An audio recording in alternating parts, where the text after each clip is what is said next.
Hello. I have a couple of other videos that explain the method by which you can find historic data on different types of projects. These are U.S. projects because it's from something called the Energy Information Agency website. Now, I had been particularly interested in wind. My theory with wind is that if you look at the actual distributions of a wind facility after the fact compared to before the commercial operation date, before the date begins, you would see substantially lower variation in wind. For solar, I think there's probably not much real variation in some of the studies, although I have to put an enormous caveat, and somebody in my class mentioned this as well, so I'm not the only one who does this. Getting the starting point is a little tricky. It's kind of like a tollway. After you've got the starting point and made sure that you have the right kind of data for the starting point, then there should be a lot lower variation. So this, apologize if I'm a little repetitive, but all I did was copy from our big database. This conditional formatting, by the way, is just something where we happen to pick this facility, and it says, well, the facility is in row 70, so you make a little conditional formatting that says, well, whenever I guess we take the whole sheet, and we say, well, when this thing in C is equal to the code number that's from that we got in the codes page, I'll show you that in a minute, then make it a different format. So this codes just is a index function that takes this row 70 and just looks and finds this code number here. It should be 52. There's the code number. It should be shift control like that, shouldn't it? All right, enough of that. Okay, so this, the database goes back to 1970. Of course, there were very few plants. There were no such thing as solar back then. And in fact, most of the projects have limited data. So you can't get, and what you really need in all of these things to do any kind of distribution analysis is the annual distribution is a lot more interesting than the month-by-month distribution, at least for purposes of kind of financing. And then in 2016, as of the date this video was made, 2016 wasn't finished. I'm very anxious to get 2016 to finish, but the important thing here is this idea that the standard deviation, this basically difference, I think you could take the average here and take the square root of this minus this and the square root of this minus this. That standard deviation is pretty low. You can compute it with anything. So we have all of these solar projects. The nice thing would be to pretend that all of them have a lot of data, which is not true. All right, we have this one. Something happened with this one, so we can't really look at this one. It's a good reason that you can't just get the average. Here's another one where I don't know what it is. It's an ancient solar project.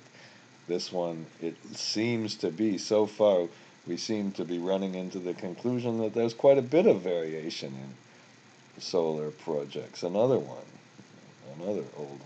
Now, once we get down to the seemingly newer projects, we get something like 3%, which is not all that small. It says there's in 1 out of 100 years you could get a 7% difference,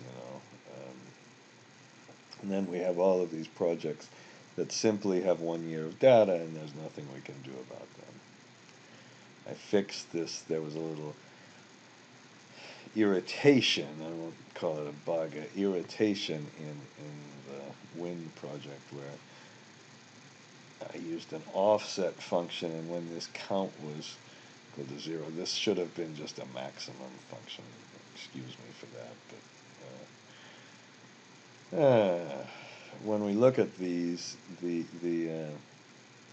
we have 2 years of data, look, 2.68%, you can see there's a small variation. It would be so much nicer to have a lot more data, and perhaps in 2016 we'll get some more data.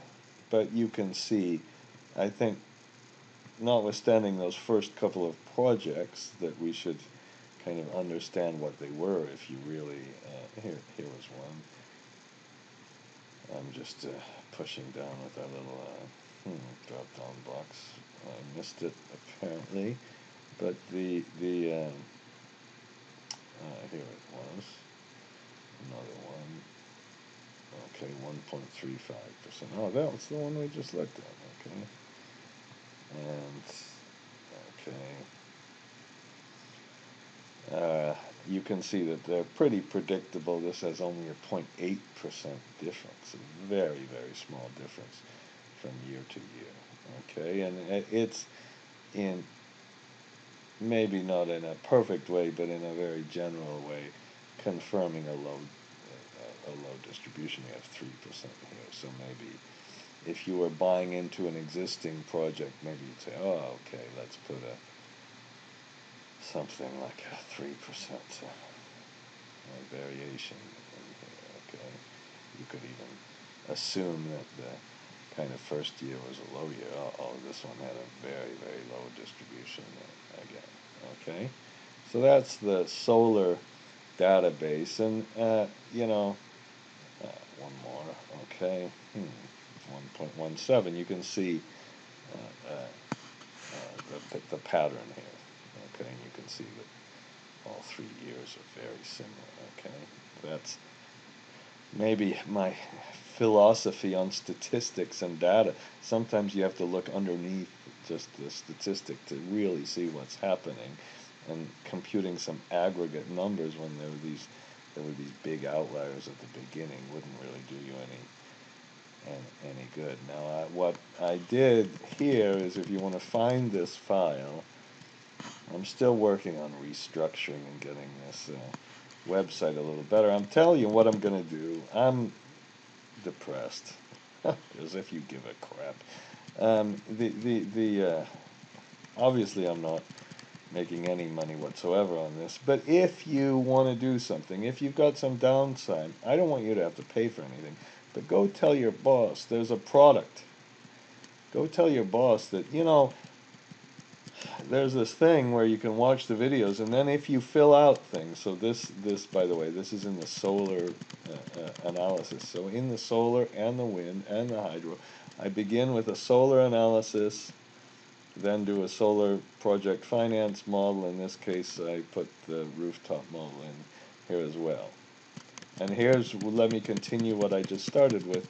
If you want to really prove that you can do all of this solar resource analysis, and here's the generation database that I am just talking about, you would basically find a place you want to make the solar power, then go back and get some historic data, compute some P90s, P99s, and all that.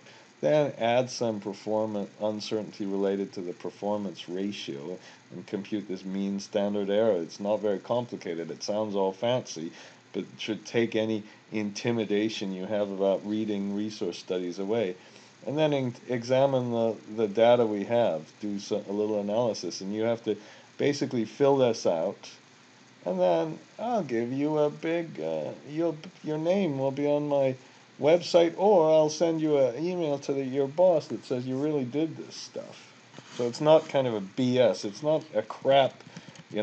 My son tells me, in his job he has to have a certain number of hours online, and he says, oh, that's just a lot of crap.